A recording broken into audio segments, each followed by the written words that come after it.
বর্তমান সময়ের একটি জনপ্রিয় ধারণা হলো ডিজিটাল মার্কেটিং। ইলেকট্রনিক মিডিয়া ব্যবহার করে কোনো পণ্য বা সেবার প্রচার প্রচারণার মাধ্যমে উক্ত পণ্যের ক্রেতা তৈরিকেই ডিজিটাল মার্কেটিং বলে। ইন্টারনেট ডিজিটাল মার্কেটিংয়ের সাথে ঘনিষ্ঠভাবে জড়িত। এছাড়াও অন্যান্য মাধ্যম রয়েছে, যেমন text messaging, mobile instant messaging, electronic billboard, television ও রেডিও চ্যানেল।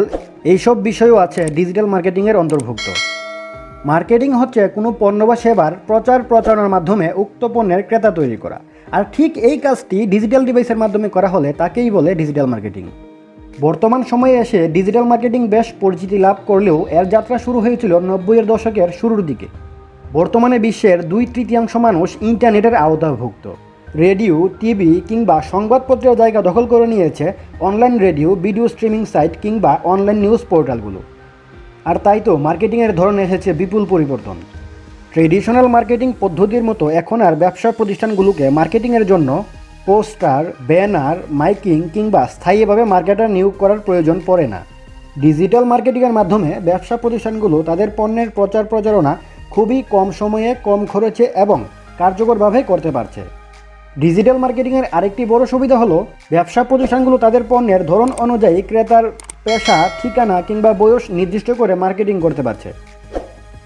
এখন আসুন জেনে নেই ডিজিটাল মার্কেটিং সম্পর্কে ধারণা আপনি কেন রাখবেন বা ডিজিটাল মার্কেটিং আপনার কী উপকারে আসতে পারে।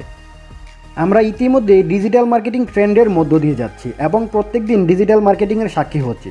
সেহেতু আমাদের ডিজিটাল মার্কেটিং সম্পর্কে ধারণা থাকা প্রয়োজন। আর আপনি যদি একজন ব্যবসায়ী হয়ে থাকেন তাহলে আপনার মাথায় রাখতে হবে আপনার ক্রেতার একটি বড় অংশ ইন্টারনেট ব্যবহারকারী।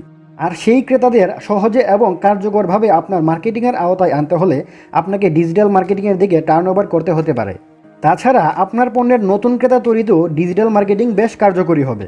আর আপনি যদি একজন শিক্ষার্থী কিংবা চাকরি প্রত্যাশী হন তাহলে ডিজিটাল মার্কেটিং সম্পর্কে আপনার একটি বেসিক ধারণা অবশ্যই থাকা লাগবে।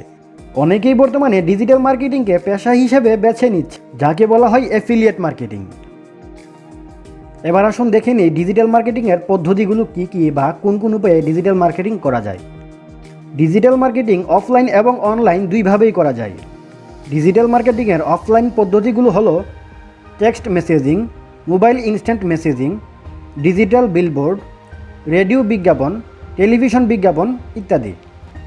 আর ডিজিটাল মার্কেটিংয়ের অনলাইন পদ্ধতিগুলো হলো সার্চ ইঞ্জিন অপটিমাইজেশন বা SEO, সার্চ ইঞ্জিন মার্কেটিং বা SEM, content marketing, social media marketing, email marketing, interactive marketing, web analytics, YouTube marketing, influence marketing, affiliate marketing ইত্যাদি। তো বন্ধুরা, এই ছিল আমাদের ডিজিটাল মার্কেটিং সম্পর্কে সংক্ষিপ্ত আকারে বেসিক ধারণা। আশা করি ভিডিওটি আপনাদের একটু হলেও উপকারে আসবে। ডিজিটাল মার্কেটিং সম্পর্কে আপনার বেসিক ধারণা আরও পাকাপোক্ত করতে গুগল গ্যারেজের ফান্ডামেন্টালস অফ ডিজিটাল মার্কেটিং কোর্সটি আপনি করতে পারেন। কোর্সটি সম্পূর্ণ ফ্রি এবং এই কোর্সটি করতে বিশেষ কোনো যোগ্যতার প্রয়োজন হয় না, শুধু একটু ভালো ইংরেজি বুঝলেই হবে। সবচেয়ে মজার ব্যাপার হলো এই কোর্সটি সম্পন্ন করতে পারলে গুগল আপনাকে একটি সার্টিফিকেট প্রদান করবে, যা আপনি আপনার সিভিতে অ্যাড করতে পারবেন। স্বয়ং গুগল আপনাকে সার্টিফাইড করবে। তাহলে আর দেরি কেন, আজই কোর্সটি শুরু করে দিন। কোর্সটি সম্পর্কে আমাদের একটি সম্পূর্ণ ভিডিও আছে, আপনি চাইলে আই বাটনে ক্লিক করে ভিডিওটি দেখতে পারেন, নতুবা আমি ডেসক্রিপশন বক্সে ওই ভিডিওর লিঙ্ক দিয়ে দেবো, আপনি ওইখান থেকেও দেখতে পারেন। আর আপনি যদি ডিজিটাল মার্কেটিংকে পেশা হিসেবে নিতে চান, নতুবা আপনার ব্যবসার জন্য নিজে ডিজিটাল মার্কেটিং করতে চান, তাহলে আপনাকে আরও অ্যাডভান্স লেভেলের কোর্স করতে হবে। আজকে এই পর্যন্তই। সবাই ভালো থাকবেন, সাবধানে থাকবেন।